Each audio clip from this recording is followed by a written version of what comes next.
Contratos, termos de uso e confidencialidade. Você sabia que existem contratos entre os fornecedores, entre as empresas que trabalham com dados pessoais, que têm cláusulas específicas de proteção? Nós vamos falar sobre isso hoje nessa aula. Vamos falar sobre os contratos que as empresas firmam entre si para garantir a proteção de dados. Sempre o contrato, gente, é muito importante. Por quê? Porque ele prevê um eventual conflito. Se tudo tiver combinado dentro de um contrato, não tem conflito. Tudo já está resolvido, tudo já está definido. E nos contratos de proteção de dados, muitas coisas são combinadas, tá?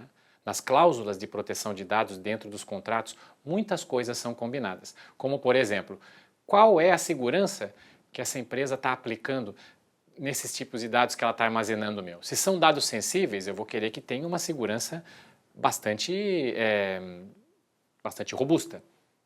Diferente de se for um tipo de dado mais comum. Eu posso escolher isso, eu posso escolher qual é o país que está sendo armazenado o dado.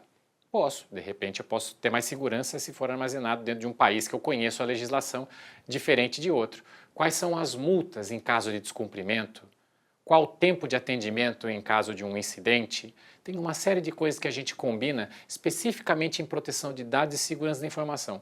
Tudo isso pensando em quê? Em cumprir a lei, em cuidar dos dados pessoais dos titulares que confiaram os dados para a nossa empresa. Tá? Então, contratos são muito importantes, são instrumentos de governança bastante robustos, e a gente tem também termos de uso e confidencialidade que a gente utiliza, ou termos de uso em alguns sistemas, em alguns aplicativos que a gente utiliza, termos de sigilo e confidencialidade com empresas e também com funcionários. Tem também termos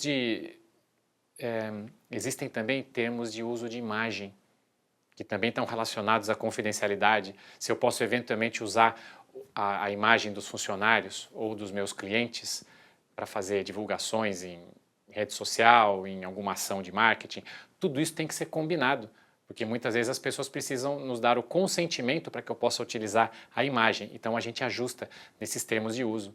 Então, o uso de contratos e termos de uso são acessórios, são ferramentas extremamente importantes para a gente garantir a governança com entidades externas que não sejam, né, nossos funcionários e não sejam da nossa equipe. Você gostou dessa aula? Se você não gostou, se você tem algum tipo de dúvida, se você tem alguma informação adicional para pedir para a gente, entre em contato com a gente vai te atender. Muito obrigado e até a próxima aula.